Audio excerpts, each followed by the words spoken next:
नमस्कार. शेतकऱ्यांसाठी ठळक बातम्या. खानदेशात केळी खरेदीत काटामारी, शेतकऱ्यांची लूट. विधानसभा निवडणुकीच्या तोंडावर महायुती सरकारने 4 दिवसात काढले 370 GR.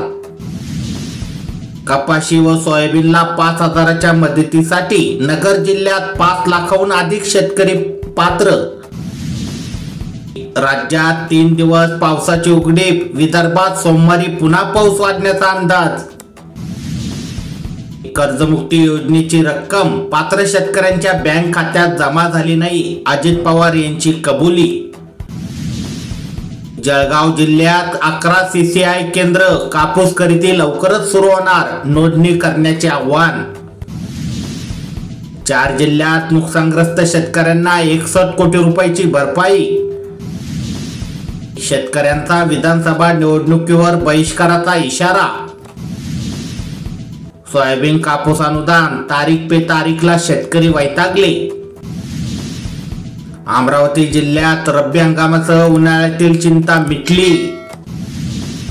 परभणी हिंगोली जिल्ह्यात 5,62,000 हेक्टरवर क्षेत्राची ई-पीक पाहणी. लाडकी बहीण योजनेचे 34 जिल्ह्यात मेळावे, मेळाव्यातून योजनेची माहिती दिली जाणार.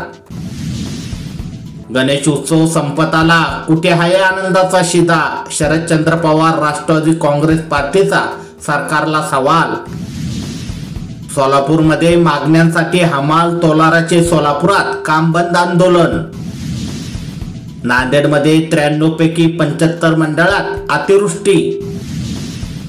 राज्यातील ग्रामीण भागातील 117 रस्त्यासाठी 655 कोटीचा निधी. केरळसह मध्य प्रदेशामधील ग्रामीण रस्त्यांनाही मंजुरी.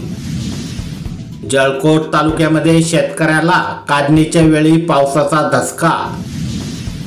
आता मिशन मौसम मधून मिळणार हवामानाची अचूक माहिती. कॅबिनेटने दिली 2000 कोटी रुपयांना मंजुरी.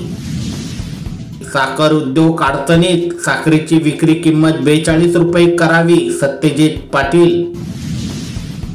जळगाव जामोद तालुक्यात पीक विम्याच्या मुद्द्यावर शेतकरी आक्रमक.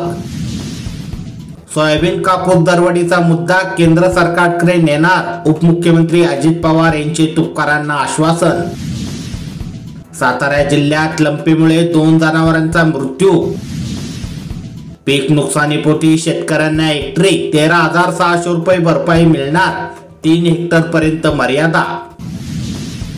आजपासून शेतकऱ्यांच्या खात्यात कापूस सोयाबीन 20,000 रुपये अनुदान जमा होणार. सन 2023 खरीप हंगामातील कापूस व सोयाबीन उत्पादक शेतकऱ्यांना 4,194.68 कोटी रुपये अर्थसहाय्य मंजूर करण्यात आले आहे.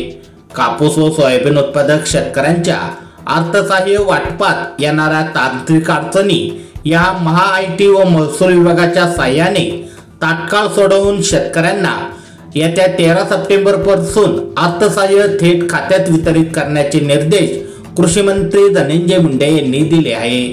अशाच प्रकारच्या शेतीविषयक बातम्यांसाठी आपले चॅनल नक्की सबस्क्राईब करा. धन्यवाद.